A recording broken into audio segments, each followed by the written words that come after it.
Good morning student. हमारा आज का चैप्टर है चैप्टर 15 शहीद बकरी। तो आज से बच्चों हमारा एनुअल कोर्स इस चैप्टर से स्टार्ट हो रहा है। तो इस चैप्टर शहीद बकरी में एक ऐसी बकरी की कहानी है जिसने कि अपनी हिम्मत के बल पर एक ऐसे खतरनाक खूंखार भेड़िए का मुकाबला किया जो उन लोगों के लिए बहुत ही उनको परेशान करने वाला था, उन पर अत्याचार करने वाला था। आप जानते हैं कि ये प्रकृति का नियम है कि जो शक्तिशाली होता है वो कमज़ोर के ऊपर हावी हो जाता है। लेकिन ये भी सच बात है कि अगर कमज़ोर व्यक्ति इकट्ठे होकर उसका मुकाबला करें तो उसको हरा सकते हैं, क्योंकि इस एकता में शक्ति होती है, संगठन में शक्ति होती है। और जब तक कि कमज़ोर व्यक्ति अपनी शक्ति को नहीं पहचानता है, वो अकेले तो लड़ना उसका थोड़ा मुश्किल हो सकता है, लेकिन अगर वो सारे लोग मिलकर एक साथ उसका मुकाबला करें तो वो अत्याचारी का सामना कर सकते हैं। तो यहाँ जो बकरी है वो गरीब श्रमिक वर्ग का प्रतिनिधित्व करती है, और जो इस कहानी में जो भेड़िया है वो अत्याचारी वर्ग का प्रतिनिधित्व करता है। कि आपने देखा होगा कि समाज में जहाँ भी श्रम संगठन बन जाते हैं वहाँ पे मालिक को उनके अधिकारों के लिए झुकना पड़ता है, क्योंकि जब तक हम अपने अधिकार के लिए अपने ऊपर हो रहे शोषण के लिए खिलाफ आवाज़ नहीं उठाते हैं तब तक हम उसका मुकाबला नहीं कर सकते हैं। और जहाँ पर इस तरह की आवाज़ उठाई जाती है तो वहाँ पे उन मालिकों को झुकना पड़ता है। तो सभ्य समाज में कमज़ोर का शोषण अगर होता है तो ये बहुत ही खराब बात है। इस कहानी में एक बकरी जो शोषित वर्ग का प्रतीक है और एक भेड़िया जो शोषक वर्ग का प्रतीक है। शोषित मतलब जिसके ऊपर अत्याचार किया जा रहा हो, शोषक यानी जो अत्याचार कर रहा हो का प्रतीक है। और इसमें अन्याय और अत्याचार के विरोध में अपनी आवाज़ को उठाने की बात सिखाने का प्रयास किया गया है। तो इस कहानी में क्या होता है कि चलिए हम लोग आगे पढ़ते हैं कि क्या इसकी स्टोरी है चैप्टर की। हरे भरे पहाड़ पर बकरियां चरने जाती तो दूसरे तीसरे रोज एक ना एक बकरी कम हो जाती। भेड़िए की इस धूर्तता से तंग आकर चरवाहे ने वहां बकरियों को चराना बंद कर दिया, और बकरियों ने भी मौत से बचने के लिए बाड़े में कैद रहना और जुगाली करते रहना ही श्रेष्ठ समझा। लेकिन न जाने क्यों एक युवा बकरी नई बकरी को यह पसंद नहीं आया। अत्याचारी से यूँ कब तक प्राणों की रक्षा की जा सकेगी? वह पहाड़ से उतरकर किसी रोज बाड़े में कूद भी तो सकता है। शिकारी के भय से मूर्ख शुतुरमुर्ग रेत में गर्दन छुपा लेता है, तब क्या शिकारी उसे बख्श देता है? तो क्या होता है कि जहाँ बकरियाँ चरने जाती होती हैं वहाँ पे एक बहुत ही भेड़िया आता है और उन पर हमें रोज़ हमला कर उनमें से एक ना एक बकरी को रोज़ खा जाया करता था।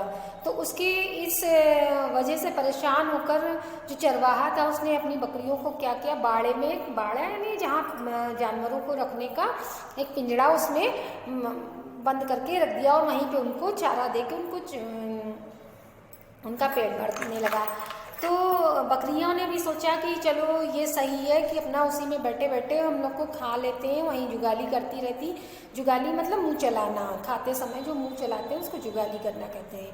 तो बकरियों ने भी सोचा कि ये जान इस तरह से कम जान तो बची रहेगी। लेकिन उसमें से एक युवा बकरी थी जिसको ये बात पसंद नहीं आई। उसने सोचा कि अगर भेड़िए को हम पर हमला करना भी होगा तो वो तो इस बाड़े में भी कूद के हमारे ऊपर हमला कर सकता है। तो हम इसके भय से क्या हम इसमें छिपे हमेशा बैठे रहेंगे? अगर शुतुरमुर्ग एक जो जानवर होता है वो रेत में अपनी गर्दन छिपा लेता है, सोचता है कि उसे कुछ नहीं दिखाई दे रहा, तो क्या उसके गर्दन छिपाने से शिकारी उसको नहीं देख पाता है? वो नहीं देख पाता शिकारी को, लेकिन शिकारी तो उसे देख सकता है ना। तो यही सब बात उसके बकरी के मन में चल रही होती है। वो बहुत ही हसरत भरी नज़रों से पर्वत की ओर देखती है, मतलब कि जहाँ पे हरी हरी घास उसे खाने को मिलती थी उसकी ओर बहुत ही मतलब लालसा की दृष्टि से वो देखती है। और उसके साथियों ने उसे आंखों आंखों में समझाने का प्रयत्न किया कि वह ऐसे मूर्खतापूर्ण विचारों को मन में ना लाए। भोग सदैव भोगने के लिए उत्पन्न होते रहे। भेड़ी के मुंह हमारा खून लग चुका है, वह अपनी आदत से कभी बाज नहीं आएगा। तो दूसरी जो बकरियां होती हैं उस युवा बकरी को समझाने का प्रयास करती हैं कि वो इन सब तरह की बातों को अपने मन में ना लाए, क्योंकि जो भेड़िया है उसके मुंह में खून लग चुका है, मतलब उसको इस बात की आदत पड़ चुकी है कि वो बकरियों को खाए, तो वो जब भी वहाँ पे जाएंगी तो वो उनको खा जाएगा। लेकिन युवा बकरी तो भेड़िए के मुंह में लगे खून को ही देखना चाहती थी। वह किस तरह झपटता है ये करतब देखने की उसकी लालसा बलवती होती गई। आखिर एक रोज मौका पाकर वह बाड़े से निकल भागी। पर्वत पर चढ़कर स्वच्छंद विचरती, कूदती, फलांगती, दिन भर पहाड़ पर चढ़ती रही, मनमानी कुलेल करती रही। भेड़िए को देखने की उत्सुकता भी बनी रही, परंतु उसके दर्शन ना हुए। झुटपुटा होने पर लाचार जब वह नीचे उतरने को बाध्य हुई तो रास्ते में दबे पांव भेड़िया आता दिखाई दिया। उसकी रक्त रंजित आंखें, लपलपाती जीभ और आक्रमणकारी चाल से वह सब कुछ समझ गई। भेड़िया मुस्कुरा कर बोला, तुम बहुत सुंदर और प्यारी मालूम होती हो। मुझे तुम्हारी जैसी साथिन की आवश्यकता थी। कई रोज से अकेलापन महसूस कर रहा था। आओ तनिक साथ साथ पर्वतराज की सैर करें। तो एक दिन जो युवा बकरी थी वो चुपचाप मौका पाकर बाड़े से निकल के भाग गई और वहाँ पहाड़ पे जाके घास चरने लगी, क्योंकि उसके मन में ये इच्छा हो रही थी कि देखे तो भेड़िया कैसे आक्रमण करता है, कैसे हम वो सबको खा जाता है। तो उसकी ये इच्छा बलवती हो रही थी, इसलिए वो चुपचाप बाड़े से निकलकर भाग गई और पहाड़ पर पहुंच गई। कि उसने सोचा कि देखें तो ये आखिर करता क्या है। तो वो दिन भर वहाँ पे घास खाती रही और तब तक भेड़िया नहीं आया और लाचार होकर अब शाम होने लगी तो उसने सोचा कि अब तो नीचे उतरना ही पड़ेगा, भेड़िए से आज मेरा सामना नहीं हो पाया। जैसे ही शाम होने लगी वो नीचे उतरने को चली, तब तक सामने से क्या देखती है, उसकी लाल लाल आंखें हैं भेड़िए की और वो सामने से जीभ अपनी लपलपाता हुआ चला आ रहा है। और जैसे ही उसने बकरी को देखा और कहने लगा कि मुझे तुम्हारी जैसी एक सुंदर साथी की आवश्यकता थी, चलो तुम कई दिनों से हम अकेलापन महसूस कर रहा था, चलो हम लोग साथ साथ इस पहाड़ की सैर करें। बकरी को भेड़िए की बकवास सुनने का अवसर ना था। उसने तनिक पीछे हटकर इतने जोर से टक्कर मारी कि असावधान भेड़िया संभल ना सका। यदि बीच का भारी पत्थर उसे सहारा ना देता तो औंधे मुंह नीचे गार में गिर गया होता। लेकिन बकरी तो पहले से ही होशियार थी। उसने पहले से ही सोच रखा था कि उसे भेड़िए का मुकाबला करना है और उसने उसकी बात की ओर कोई ध्यान नहीं दिया और एक उसको जोर से टक्कर मारी। अब भेड़िया अचानक असावधान था, उसने सोचा भी नहीं था कि बकरी जो है उसको टक्कर मार देगी, उसके साथ लड़ने की कोशिश करेगी। तो वो हड़बड़ा गया और एक पत्थर से टकराकर गिर गया, क्योंकि अगर पत्थर वहाँ पे ना होता तो शायद वो खाई में गिर गया होता। भेड़िए की जिंदगी में पहला अवसर था कि वह की कर्तव्य विमूढ़ सा हो गया। टक्कर खाकर अभी संभल नहीं पाया था कि बकरी के पहने सींग उसके सीने में जोर से लगे कि वह चीख उठा। छत विच्छत सीने से लहू की बहती धार देख भेड़िए के पांव उखड़ गए, मगर एक निरीह बकरी के आगे भाग खड़ा होना उसे जचा नहीं। वह भी साहस बटोर कर पूरे वेग से झपटा। बकरी तो पहले से ही सावधान थी, वह कतराकर एक ओर हट गई। भेड़िए का सिर दरख्त से टकराकर लहूलुहान हो गया। अब अचानक उसके ऊपर जब हमला हो गया था तो वो ऐसी समझ नहीं पाया कि उसे क्या करना चाहिए और क्या नहीं करना चाहिए, क्योंकि उसने सोचा ही नहीं था कि बकरी उसके साथ मुकाबला करने लगी। हमेशा तो वो क्या करता था, बकरियों पे झुपटता था और बकरियां चुपचाप उसका भोजन बन जाया करती थी।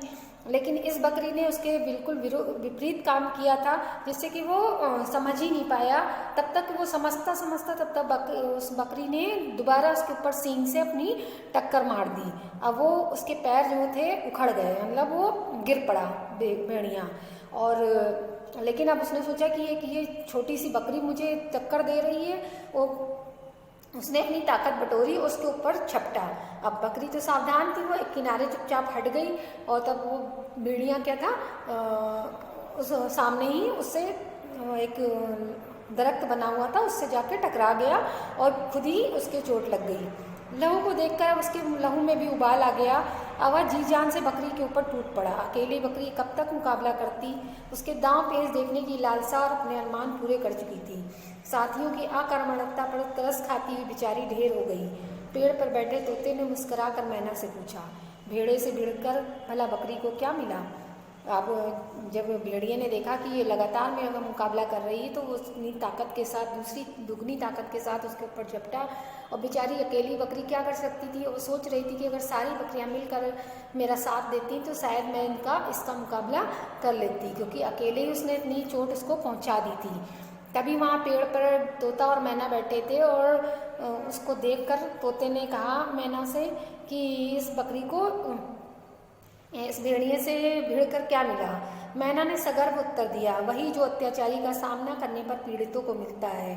बकरी मर जरूर गई, परंतु भेड़िए को घायल करके मरी। वह भी दूसरों पर अत्याचार करने के लिए जीवित नहीं रह सकेगा। सीने और मस्तक के घाव उसे सड़ सड़ कर मरने को बाध्य करेंगे। काश बकरी के अन्य साथियों ने उसकी भावनाओं को समझा होता, छिपने के बजाय एक साथ वार किया होता, तो वे आज बाड़े में कैदी जीवन व्यतीत करने के बजाय पहाड़ पर निशंक और स्वच्छंद विचरती होती। तोता अपना समूह लेकर चुपचाप सहित बकरी की ओर देखने लगा। तो जब तोते ने उसके ऊपर व्यंग कसा मैना के ऊपर कि उसको भेड़िए से लड़कर कुछ भी नहीं मिल पाया, तो मैना ने गर्व के साथ उत्तर दिया कि उसने मुकाबला तो किया, उसने हिम्मत के साथ उसका सामना तो किया। अगर वो चुपचाप उसको सह लेती तो भेड़िए को उसने भी तो घायल कर दिया। अब वो उसके जो घाव हो गए हैं उसमें वो आराम से नहीं जीवित रह सकेगा। उसको भी उस जो घाव हैं उसके वो सड़ सड़ कर मरने के लिए बाध्य करेंगे, मतलब उसको भी इन घावों को सहना पड़ेगा। अगर वो चुपचाप उनको उसका मुकाबला नहीं करती तो वो भेड़िया तो आनंद से मज़े लेता रहता। अब कम से कम उसको भी तो थोड़ी तकलीफ उठानी पड़ेगी। अगर सारे उसके साथियों ने मिलकर मुकाबला किया होता तो वो आज सब कैदी नहीं बनी होती और आराम से पहाड़ पर अपनी हरी हरी घास खा रही होती। तो जब मैना का ये जवाब तोते ने सुना तो वो चुपचाप अपना समूह लेकर रह गया। ये जो पाठ था अयोध्या प्रसाद गोयली जी द्वारा लिखा गया था और इस पाठ के माध्यम से उन्होंने ये बात बताने की कोशिश की है कि अगर हम अकेले किसी का मुकाबला करते हैं तो हो सकता है हम ना जीत पाए, लेकिन हम उसे फिर भी टक्कर तो दे ही सकते हैं। लेकिन अगर सब एक साथ मिलकर किसी चीज़ का मुकाबला करते हैं तो सफलता उसमें अवश्य मिलती है। तो जब भी कोई संकट आए उसे घबराना नहीं चाहिए, बल्कि उसकी हिम्मत के साथ उसका सामना करना चाहिए। भले ही हम कमज़ोर हों लेकिन फिर भी हम थोड़ा बहुत तो उसका सामना कर ही सकते हैं। इसलिए सबको मिलजुल कर इसका सामना करना चाहिए, क्योंकि एकता में ही शक्ति होती है।